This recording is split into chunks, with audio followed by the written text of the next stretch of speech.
At 4:45 a.m.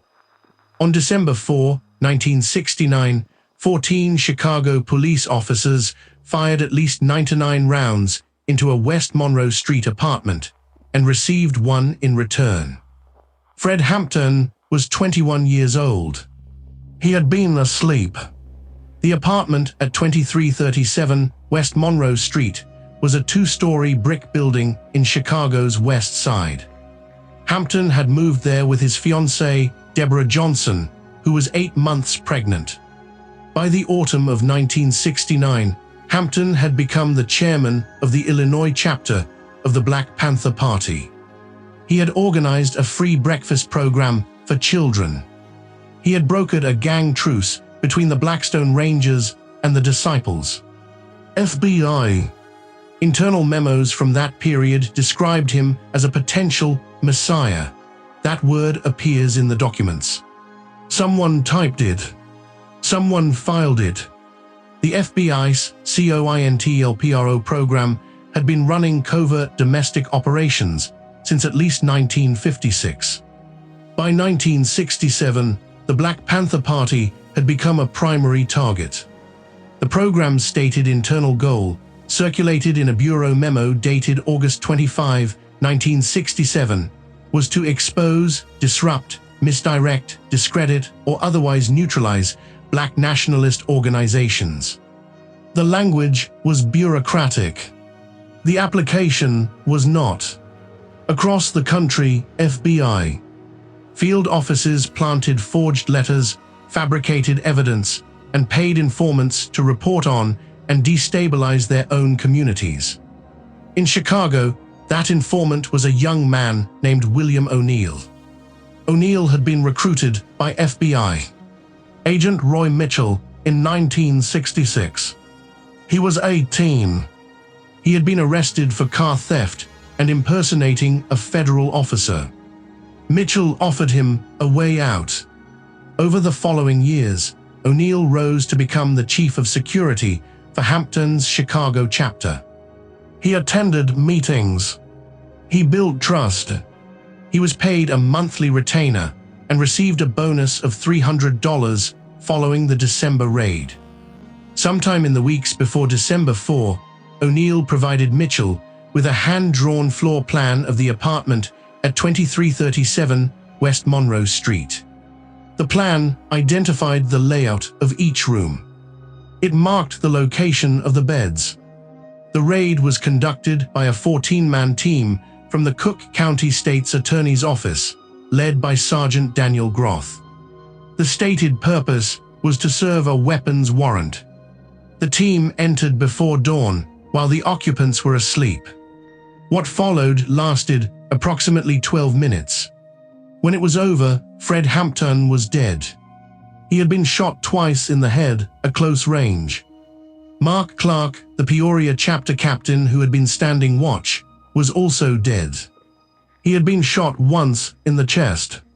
The surviving occupants, including Deborah Johnson, who had been pulled from the room where Hampton lay, were arrested and charged with attempted murder.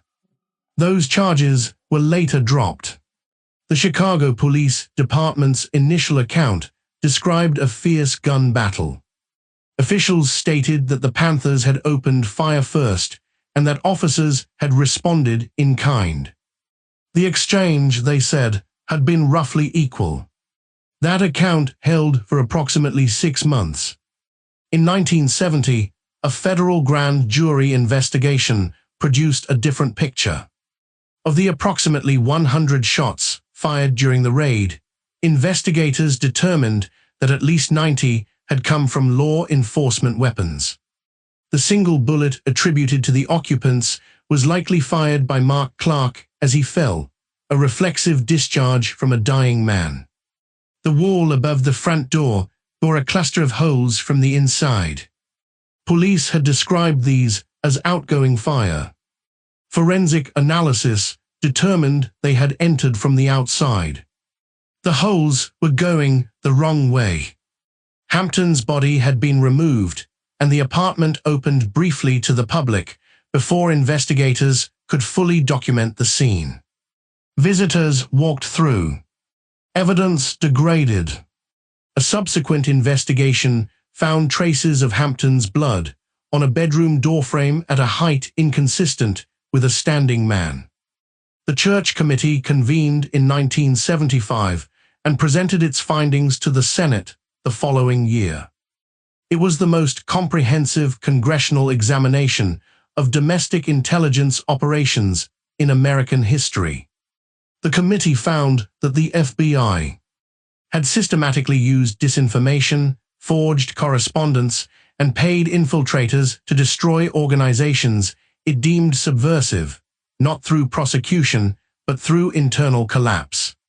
Hampton's case was named explicitly as a documented example of that program in operation. Roy Mitchell, the agent who had handled O'Neill, testified. His testimony confirmed the floor plan. It confirmed the bonus payment. He described both as standard procedure. The families of Fred Hampton and Mark Clark filed a civil lawsuit.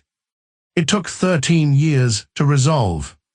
In 1982, the city of Chicago, Cook County, and the federal government settled the case for a combined sum of $1.85 million. No party admitted wrongdoing. The settlement was not a finding of fact. It was, in the precise legal sense, nothing at all, a number written on paper and exchanged for silence. William O'Neill left the country for a period after his role became public. He returned to Chicago.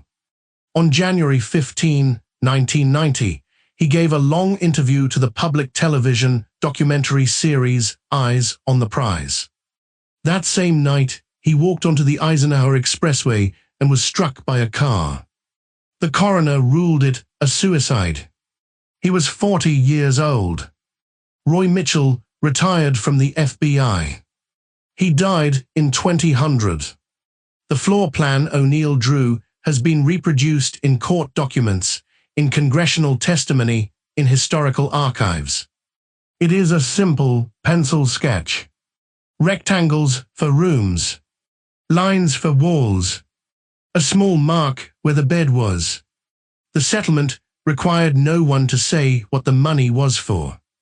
What is never resolved by a dollar figure is the specific question of who, looking at that floor plan with the bed clearly marked, gave the order to move before sunrise, and what, exactly, they expected to find when the shooting stopped.